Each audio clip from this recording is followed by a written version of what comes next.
Hi guys, நம்ம இன்றைக்கி என்ன பார்க்க போகிறோம்னா சுவிட்சை பற்றி தான் பார்க்க போகிறோம். சியில் வந்து சுவிட்சுன்னா என்னென்னா, இப்போ வந்து பார்த்திங்கன்னா இதில் வந்து எக்ஸ்பிரஷன் எழுதியிருப்பாங்க.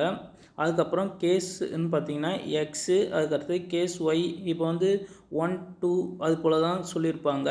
இது வந்து பிரேக் கொடுத்திங்கன்னா அது ஃபஸ்ட் எக்ஸிக்யூஷன் வந்து எக்ஸுன்னு சொல்லிட்டிங்கன்னா அது மட்டும்தான் நடக்கும்.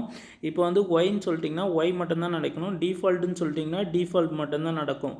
இதான் வந்து சுவிட்ச் ஸ்டேட்மெண்ட்டோட சின்டெக்ஸு. இப்படி தான் இருக்கும். எக்ஸ்பிரஷன் கேஸ் எக்ஸு கம்மா போட்டு இது போல் தான் எழுதணும்.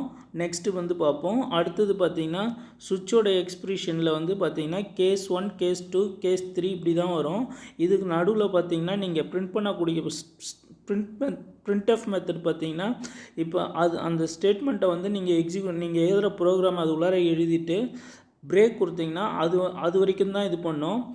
ஃபஸ்ட்டு கேஸில் ஒரு ப்ரோக்ராம் எழுதியிருப்பீங்க, ரெண்டாவது கேஸில் ஒரு ப்ரோக்ராம் எழுதியிருப்பீங்க. இங்கே வந்து printf மெத்தடை யூஸ் பண்ணி மண்டே டியூஸ்டே வெனஸ்டேன்னு சொல்லிட்டு எழுதியிருக்காங்க. இதில் வந்து பார்த்திங்கன்னா 4th டேன்னு சொல்லிட்டு ஒன்று எழுதியிருக்காங்க. இப்போ வந்து கேஸ் 4ஆக இருந்ததுன்னா நமக்கு கேஸ் 4 தான் வந்து பிரிண்ட் ஆகும். கேஸ் 4 வந்து டிஃபால்ட்டாக இருந்ததுன்னா டிஃபால்ட்டுன்னு சொல்லிட்டு தான் பிரிண்ட் ஆகும். இப்போ வந்து பார்த்திங்கன்னா கேஸ் 4 இல்லை. இதில் வந்து என்னென்னா நம்ம கேஸ் 1 5 6 7 இது வரைக்கும் இருக்குது. ஃப்ரைடே சாட்டர்டே சண்டே இதெல்லாம் இருக்குது. இதுதான் வந்து சுவிட்ச் ஸ்டேட்மெண்ட்டோட சின்டெக்ஸு. இது போல் தான் வந்து ப்ரோக்ராம் இருக்கும். இதில் வந்து நீங்கள் வந்து அடிஷன் சப்ட்ராக்ஷன் மல்டிப்ளிகேஷன் இது போல் இருக்கிற ப்ரோக்ராம் வந்து இதில் வந்து எழுதிட்டு எக்ஸிக்யூட் பண்ணி பார்த்துக்கலாம். கேஸ் 1 கொடுத்தா அந்த கேஸ் 1 வந்து எக்ஸிக்யூட் ஆகும். நெக்ஸ்ட்டு வந்து பார்த்திங்கன்னா இதில் பிரேக்னு ஏன் கொடுக்குறாங்கன்னா அது வரைக்கும் மட்டும்தான் 6ன்னு சொல்லிட்டு சொன்னிங்கன்னா 6 மட்டும்தான், 6ல் இருக்கிறது மட்டும்தான் எக்ஸிக்யூட் ஆகும்.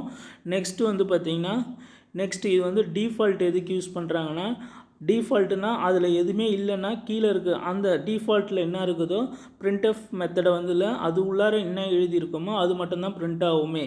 இப்போ வந்து பார்த்திங்கன்னா சுவிட்சில் வந்து ஒரு எக்ஸ்பிரஷன் கொடுத்துருக்காங்க டேன்னு சொல்லிட்டு. இப்போ கேஸ் 6 7ன்னு சொல்லிட்டு இருக்காங்க. இப்போ வந்து printf மெத்தடில் பார்த்திங்கன்னா டுடே இஸ் சாட்டர்டே அப்படின்னு சொல்லியிருக்காங்க. 7ல் பார்த்திங்கன்னா டுடே இஸ் சண்டேன்னு சொல்லியிருக்காங்க. பிரேக்னு கொடுத்துட்டாங்க. டிஃபால்ட்டில் பார்த்திங்கன்னா உங்களுக்கு வந்து லுக் ஃபார்வர்ட் டு வீக்கெண்டுன்னு சொல்லியிருக்காங்க. இப்போ வந்து நீங்கள் வந்து 4ன்னு கொடுத்தீங்கன்னா எதுவுமே இல்லையா அதில், அதனால் வந்து டிஃபால்ட்டில் இருக்கிறது தான் பிரிண்ட் ஆகும். பிடிச்சிருந்தால் லைக் பண்ணுங்கள், ஷேர் பண்ணுங்கள், கமெண்ட் பண்ணுங்கள், சப்ஸ்கிரைப் பண்ணுங்கள். Thank you friends.